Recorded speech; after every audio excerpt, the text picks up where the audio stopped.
Hey guys, welcome to Mindy's Marketing Mondays.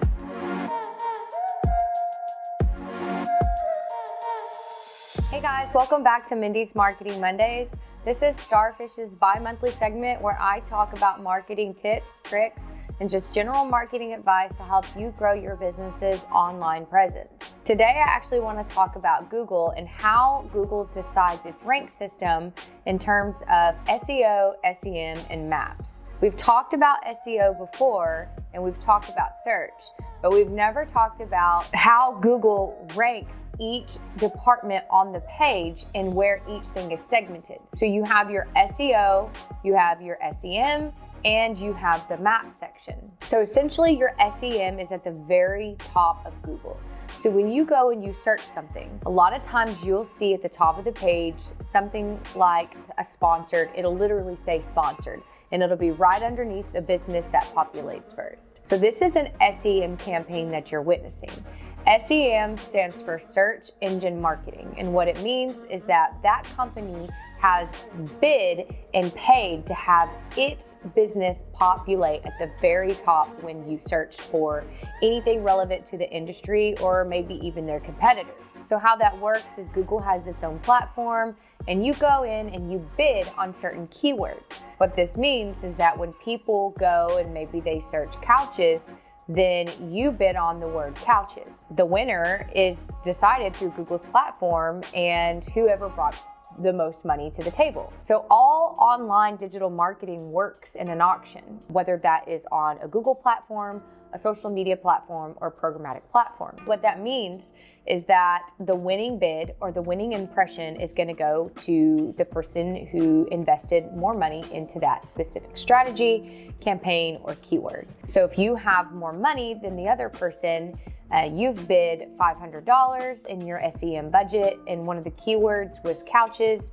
and your competitor had a smaller bid, then obviously when people go to Google couches, you're gonna win that bid because you had a higher amount that you brought to the table in order to win it. So this can fluctuate day by day, and this can even fluctuate in between searches. So even though you may search couches right now and go back and search couches 5 minutes from now, that competitor could have outbid that search. It just depends on, again, how much money you have and how much it costs to have that impression served at the top of the page. So that's essentially your SEM, and that is your paid advertising. A lot of people argue that this necessarily isn't the best approach to take because a lot of people will skip those top populated answers that are sponsored and they'll scroll down and they'll go to the organic, which is SEO. A lot of times it is true, people do scroll down and they search the organic words that have populated, but SEM is very effective, especially when you are in a competitive market in a competitive industry, especially things like service industries and things where people are frequently Googling that type of service. It is very critical for you to have a strong SEM campaign so you can make sure that you are outbidding your competitors in the event that somebody is Googling your industry and they're just going to click on the first person that pops up. So keep that in mind when it comes to SEM. Next, what you'll see populated is the map section. So this is in the middle of the page, and sometimes it could be first if there isn't any SEM strategies in place, meaning there's no other local businesses that are currently running AdWords on Google, then it could populate first. But if there are actual AdWords being populated, then this section is going to populate second and on the middle of the page. So this is the actual physical location of where businesses are located in reference to your IP address of where you've searched for that industry. So again, we'll go back to couches. Let's say that you go to Google and you search couches near me. Now Google is going to populate a map section that shows you all the places that actually sell couches that are near your registered IP address. So a lot of people will sometimes wonder, okay, well, why is my business not populating first in this section? There's a ton of factors that go into play for this. One, where is your business in reference to where the person is Googling? Now, if the person is Googling across town and you're a business that is literally on the other end of town, and there are other businesses that are in your same industry that are closer to that person's actual physical location, then the chances of them populating in that section above you is going to be a lot higher. Now, this doesn't necessarily mean that you can't outbid or outrank your competitors, but there is a stronger chance that they will populate simply just because of their location. So it's not always effective to have a fighting strategy necessarily for maps unless you are in like a heavily populated and congested area where it could be competitive. So ways to kind of help boost this and to up your chances of populating above people, especially if you are in a congested area or if you have people that are nearby you that are in your same industry, is to seriously work on, one, make sure you're Google verified, and two, to make sure that you have reviews. One thing you'll notice is that in this section, people who tend to have more reviews will populate first over the people who don't. So this is where Google reviews does have a big role in how you populate online. Now, this doesn't necessarily always affect your SEO, which is a common misconception. People will often ask for Google reviews because their SEO, which we'll get to in a second, isn't performing quite well, which they do help your SEO, but it's not a big contender. Honestly, Google reviews come in play when it comes to the map section of Google and you being able to outrank people that are nearby you. So just keep that in mind. If you do have competitors in close proximity of you, just make sure that you are getting higher Google reviews if you want to populate first in the mapping section. Now, the next section below the maps is where we call SEO,